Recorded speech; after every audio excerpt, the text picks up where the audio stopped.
on your gas, your electric, your water, all your utilities, that sort of thing. Just a napkin, yeah, and some water, so that's how that's made.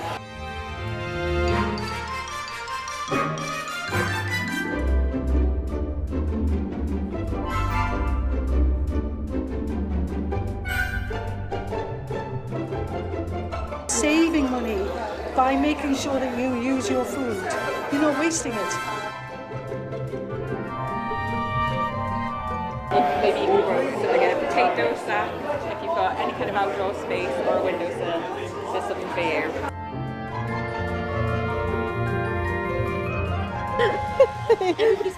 We love recycling, guys. We all love to recycle. Dishwasher is much more environmentally friendly, uses less water, heat, and money.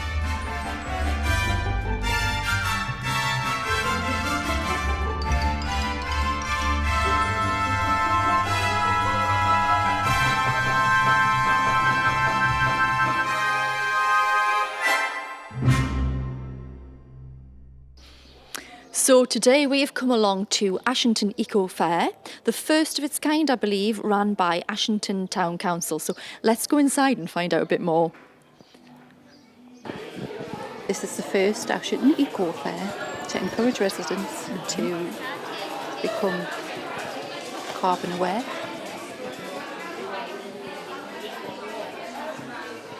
Well, it certainly looks busy. It's just been set up about half an hour ago, so people are just starting to arrive. But it is turning into quite a busy hubbub of stalls and activities. So let's see what's going on. It's been really good. We've had a fantastic turnout so far, and we've really enjoyed just speaking to people about the Hirst Master Plan. It's a plan that the County Council have been working with partners Advanced and Benicia Homes in relation to how we could work with local residents in the Hirst about making it a better place to live. A lot of this is like from previous conversations we've had in consultations, so we just want to make sure that we got the message right. And as the master plan evolves, we just want to keep speaking to local residents to making sure that what we do is what they want to see happen as well. So it's just about speaking to people and getting their views. It sounds like a good plan to me. Thank you. Thank you. So look at this. So this was somebody's curtains originally then. Fabulous. This would make a nice little peg bag, wouldn't it? A nice little peg bag. I like this, yeah. Reusable dishcloth so you don't have to buy. So that's a great idea, that, because honestly there's so much waste with like your scourers and things like that. These are crochet circles which are reusable makeup removal pads. Oh, that's a great idea. So they're just, instead of having your plastic removable, take your makeup off, you can use those.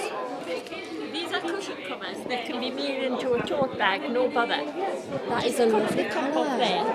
I've been sewing buttons on this one because the buttons had fallen off. And then I had this bag, which I would have just thrown away because the handles came off, and I've just stitched the handles back on. So I'm here at the Eco Fair as the HSE specialist, so talking about sustainability. The Ashington Akzo Nobel factory is the most advanced and the most sustainable paint factory on the planet. And a lot of people don't know that. It's based right here on my doorstep. This factory has the capacity to provide all of the UK with its paint, and we do it in such a sustainable, technological way that we're really interested in getting that message out. What Akzo Nobel did when they built the factory is to kind of cherry pick all the best technology from around the world and put it right here in Ashington. The other part of that for us is that it's really important that we are sustainable. We want to be here for hundreds of years as an employer in the area, but also as a manufacturer of paint, so that we are kind to the environment. We love Northumberland, we want to make sure it stays as lovely as it is. So look who we found, the lovely Jules and Carol. Hello. Hi. Well, we're having a little bit of a planned giveaway, so we're growing some herbs for the children. We've got some compost so they can take them home and grow them on their windowsill, and then they can eat them, so they're all edible. Yeah. So tell us about what you've got going on here. Well, it's a bit of decoupage, but yeah, it's just decorating jam jars, recycled, serviettes. So clever. Was this with of some sort of napkin or We did a climate change workshop, all on my smartphone, so I'm hoping to get some people interested and come along to NCV to do some activities for their mental health and do some photography. Wow, so that is a great way of, we're talking about sustainability, talking about, you know, using your napkins, serviettes to decorate. I thought, well, if I'm coming to an event like this, I'll prepare some little simple notes about what you can do in a house to make it better, cheaper, less energy. Family hubs, let's find out what they're all about. Hello. Hello. So your family hubs. Yes, we're the family hub. Tell us about what you do. So we work with children and families within the Ashington area. We also work in Bedlington and Newbegin, and we do, one of the main things that we do is stay and play sessions. So children 0 to 5 can come along, have a chance to play with things that they might not have a chance to play with at home. And we do things like after school clubs, we have send groups, support groups for some parents. So yeah, we do all sorts of things like that. Something's caught my eye. Something pretty has caught my eye. It always does. Look at this. This is absolutely gorgeous. So is this all of your handiwork, all of this here? Yes, so everything you see on the table is made from anything you find around the house. Wow. Apart from a few beads and things like that, which obviously you have to buy, but everything is handmade at home. And my art is it's my passion now. I love painting, and I only paint. I don't draw. I just paint. Is it freehand paint? Yeah, just freehand. Drawn to the feather one straight away. That feather is just so calming and spiritual almost. It feels something about it, and then the balloons, the colours. It's spiritual when you're actually painting. It's such good therapy. I've only painted for 2 years. I never picked a paintbrush up before that, ever, not even at school. So as you've said, from Citizens Advice Energy team, so we're all about sort of saving people money where possible through their bills. We've got loads of leaflets, all that sort of things about how to save sort of money. So, you know, sustainability, you know, hand in hand, the easiest way to sort of sell it, it saves you money, you know, using saving like using the kettle more efficiently. It's going to be more sustainable for the environment, but also it's going to save you money. That's the sort of the best way we think we can reach people. So I've heard loads about Full Circle Food Project. I'm going to find out more today though. Sarah, tell us what you're all about. I'm so excited for every opportunity to tell you about what's going on at Full Circle Food Project. We're a really local charity, we're really small, and we're based in Hirst Park in Ashington. So we're really excited to be joining in today and finding out loads about what's going on in Ashington with all of our friends, all of our connections, all of our partners. They show people how you can make the most of your food, trying to tackle food poverty in various ways. So the ways we do that is we have a teaching kitchen where we teach people how they can make the most of their food on a budget. We do things like fakeaways, so we can do lovely pizzas, burgers, that kind of stuff. It's not all boring salads and that kind of thing.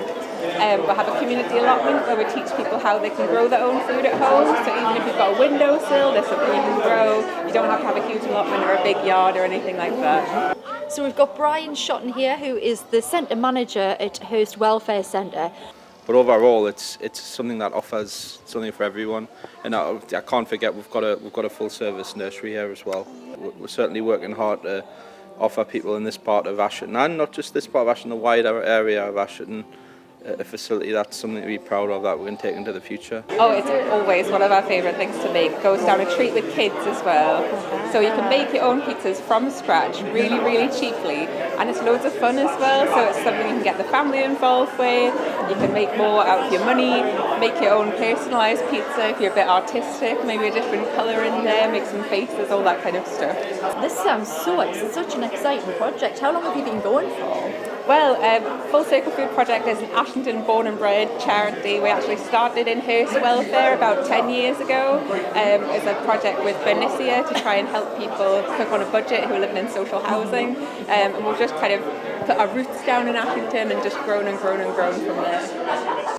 So I've managed to catch hold of Sharon for a few minutes because it's a very, very busy day. So Sharon, this is the first of its kind, I believe, an Eco Fair for Ashington. How did this idea come about? The idea come about when councillors did some carbon literacy training, and part of that carbon literacy training was to pledge to do something that would encourage fighting climate change. And one of the things was raising awareness through doing an eco fair. So we've come outside now to see what's happening with the Eco Fair outside, and I've come across green leaf, organic compost and soil conditioner. I've heard of obviously hair conditioner, but tell us what is about yourselves and what soil conditioner is. So we're based in Bedlington. We've got customers that bring in green waste, so tree trunks and like grass cuttings, and then we've got the Lane Farm equestrian side of it with the manure. So we put that all into a mix, we shred it down so it's fine, and it takes about 17 weeks to sort of fully develop. It gets to a high temperature, and we keep turning it throughout, and then at the end of the 17 weeks we've got these windrows absolutely full of compost. Conditions because of the nutrients that's in it from everything we've shredded into it. It's actually PAS 100 certified as well, which is a really tricky certificate to sort of get a hold of. So of course this has caught my eye. Something pretty, as I say, always catches my eye, and this is Northumberland sea glass. Hello. Always been drawn to the coast and started collecting things on my walks during the beach, and then started making these pictures and little key rings and everything, and here we are, yes. All coming from local Northumberland beaches. Try to find a more pebbly beach. Camas is really good, for example. New Biggin isn't bad, so southeast Northumberland is perfect for sea glass actually. Looks a little bit like that labradorite, you know, labradorite stone. So since 2020, late 2020 I established. So absolutely gorgeous. Thank you. Cute. There's been quite a few through. The hall's been really busy. We've got lots going on outside. And hopefully a lot of residents are benefiting from all the information they can get. So I've come across Jeff of Coast Radio. Jeff, what's going on with this Coast Radio and Dulux? Well, we're at the Dulux stand here, and Dulux have very kindly sponsored Coast Radio in the DAB in southeast Northumberland, so I'd just like to say thank you to Dulux. I wanted to say on behalf of Coast Radio, thank you very much to Dulux for sponsoring us. We're now in DAB, and thank you very much. What a great partnership. It's excellent. My local paint factory and my local radio station working together. Bringing colour to southeast I love that. Yes, I love that. Yeah, that's fantastic. Lots of stuff going on, and DAB now gets us right across southeast Northumberland, and it's all thanks to Dulux. And it's the only thing that's playing in our cafe in the factory. Oh yes, well I do the breakfast. Mr. Jeff Hope has decreed that. Yes. I do the breakfast show, so I'll have to do some requests for you. Very good. So, yes, it's a working partnership, which is great. Sponsoring stuff in southeast Northumberland, working for the community. Coast Radio is a community radio station, and it's fantastic to have a partnership with Dulux. Wonderful. Thank you very much for the opportunity. So we're here at Pre-Loved and Pretty with Leslie, whose business it is. I'm just passionate about the environment, climate change, recycling, repurposing, and I realise there are so many beautiful things that are here already that just get put to landfill or forgotten about. You can reimagine them, you know, you can use jugs for flowers. Like or, this? Oh yes, bird feeders. Yeah. That's a great idea. Can we just get a look at these? So did you make this? So I made that, yes. How do you get the seed to stick in there? So it's just a cooking fat, mixed with the seed. Put a little perch in for the birds, which I thought was quite cute. Adorably and then cute. hang them in a tree. And, have you got a few of them in your garden? I've got a few. Yes, I tend not to feed the birds over the summer. They really they need the food in the winter time. Because I think someone in the past has loved these, and it's nice to think they've got a bit of history to them. Yes. And wondering who had them and where they kept them. Yeah, I've got a story. I work for Northumberland County Council as a senior waste management officer. I look after a range of different functions around the waste management service, including education. So in Northumberland, at the current time, you can recycle any plastic bottle, leave the lids on, that's great, paper, card and cardboard, tin cans and aerosols, make sure you kind of give your tin cans a little wash out, and also junk mail, newspapers, and catalogues. Please put those loose and dry in your recycling bin. Sarah, what have we got? This looks intriguing. What's going on here? Now this is our new toy. This is our new spin the wheel game. This is like being on a game show. Yeah, it's very exciting. We're saying if you try and give some children some raisins, they don't want them. But if they win them on the wheel, it's quite insane. They love them. This poor little guy here. So this is little Rudy. Rudy. He's Rudy. called Rudy. Yeah, and he's 14 years old at least. The reason we're here today is we're actually looking for volunteers to help us, because some of the woodlands that are within our patch, we don't have enough volunteers to go around and monitor. And what we get people to do is, where we've had information about squirrels, red or grey, we put up these little feeder boxes and we put food in here, maize, but inside the box lid we put little Velcro patches, and these are sticky, so if you touch it, it's sticky. And so when the squirrel goes to feed, it leaves a little bit of hair on the patch. And so what our volunteers do, once a week for about an hour, they'll go around and look at these monitors, and they'll tell us whether they've been active, and if they have been active, whether it's a grey active or a red active, and then we'll take action depending on what we're finding. So as I say, we're looking for volunteers at the moment just to do that. A little bit detective work going on there. Squirrel detective work. Clever. Very clever. Do I have to eat this? Orange? Orange. You can grab yourself an orange. Something lovely and fresh for you. Thank you. So we've got Philip of Wet Hen. It's an unusual name. I'm going to ask you how that came about, because I'm quite intrigued. It's just a silly phrase, sort of like bedraggled, like a wet hen. It's from a Terry Pratchett book. I wondered if maybe you had pet hens and been out in the rain. That's a future plan, but no, just something silly and a bit unloved things turning into something. Right. All of the fabric is sort of reclaimed. It's remnant fabric or dead stock fabric. I'm a costume designer by trade, so a lot of this stuff is sort of offcuts from past projects that I just like to reuse. I don't like to throw it away. Textile waste is like one of the biggest polluters, so it's just nice to use all the scraps, turn them into something useful, relaxing to turn something into something else. It definitely is. Last year we only sent about 4% of waste to landfill, and that was the likes of mattresses and bulky waste we can't actually burn. But apart from that, all your black bag waste goes to get burnt for energy. Got drawn over here by the scent that was wafting from Oramea. Pauline of Oramea, tell us all about what you've made here. Oh, when I started the business in 2020, after a little bit of a bored period, started off doing wax smells first of all. I think I do about 70 or 80 different fragrances. I then progressed to go on to room mists. I do little gift sets, car diffusers. I love doing candles. They're so technical and difficult to do. So that's my real passion. I like kind of selling fragrances. This one, it's called Relaxing Spa. That sounds lovely. Let's have a smell. Ooh. Relaxed already. That's gorgeous. So, what are your candles actually made out of? All the wax is soy wax.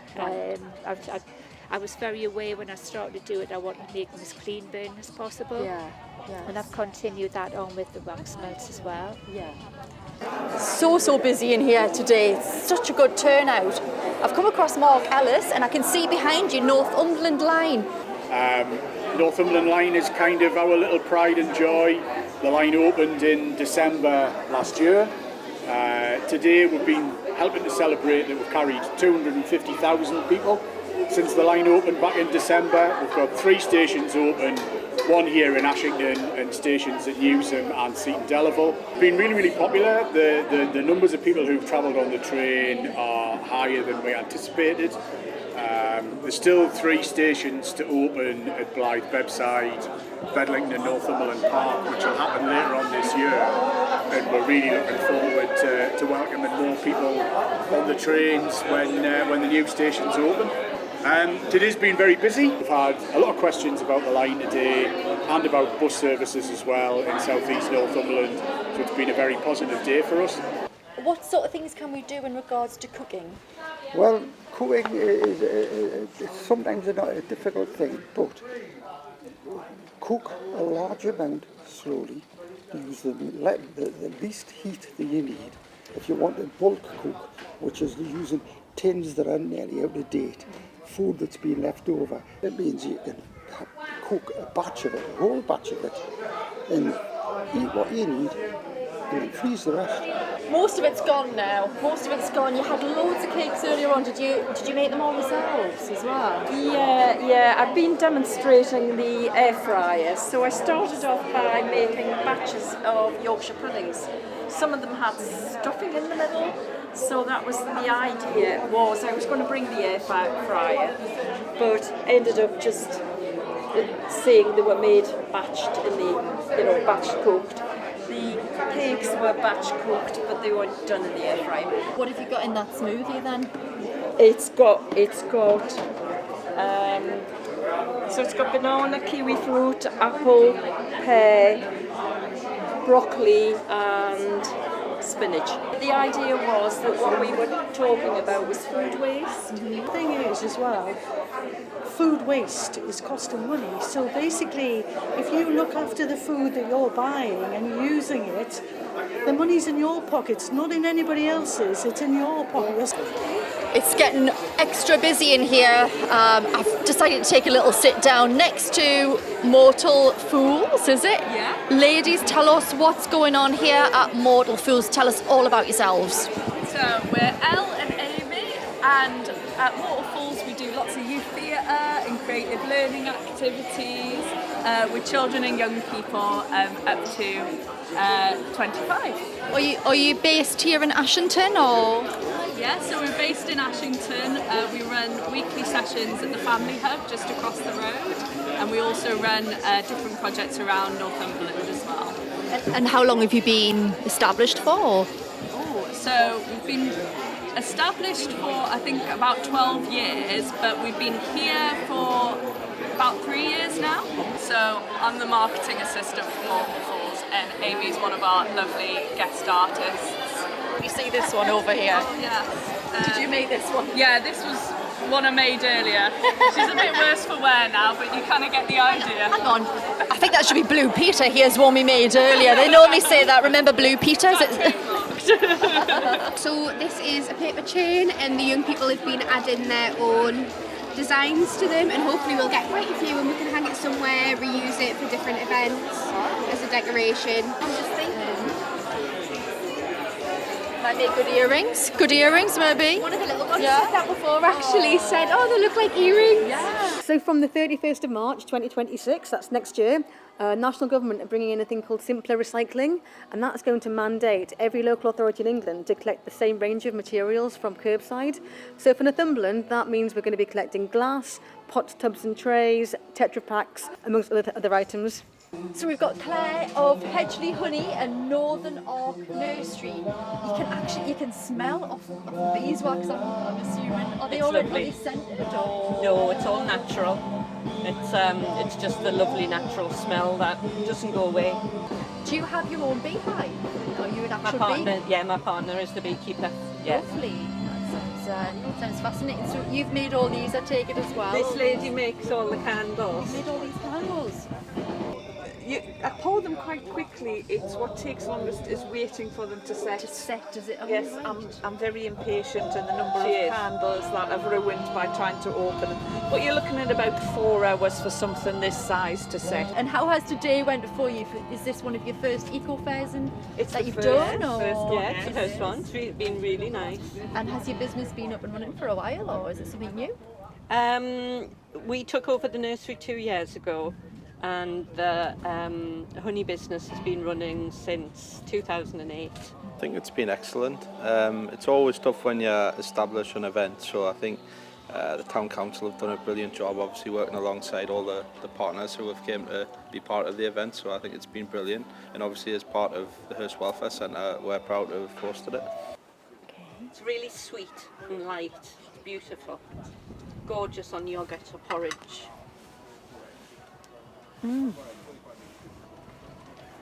That is, you can taste how that is pure honey, isn't it? Yeah.